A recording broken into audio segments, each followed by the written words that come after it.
Est-ce que la ville de demain, c'est pas justement celle où l'humain s'adapte au vivant? Je t'emmène à Berlin où l'utopie d'une ville sauvage et nourricière a déjà commencé à prendre racine.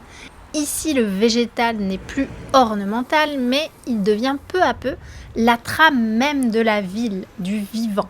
Dans les rues, les cours, sur les toits, les façades, on trouve du comestible, du sauvage et des espaces où on peut cultiver librement, sans inscription, juste avec l'envie de semer. Every age, every religion, every gender that you can imagine is welcome here. That's great. Yeah. So, and then you just ask and then you can have a little spot. Yeah. Wow. J'avais l'impression de traverser des jungles comestibles qui rafraîchissent les quartiers, qui produisent une nourriture locale et résiliente. Ici, le sauvage n'est plus une gêne à contenir, mais il devient une ressource guérisseuse, harmonisante à laquelle on s'adapte.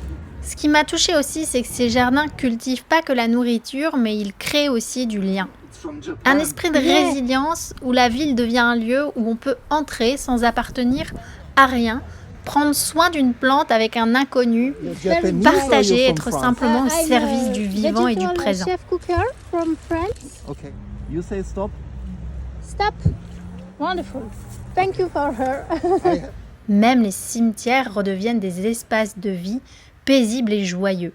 Le marbre froid sur les tombes est remplacé par des arbres, des fleurs qui poussent et des enfants qui jouent tout autour.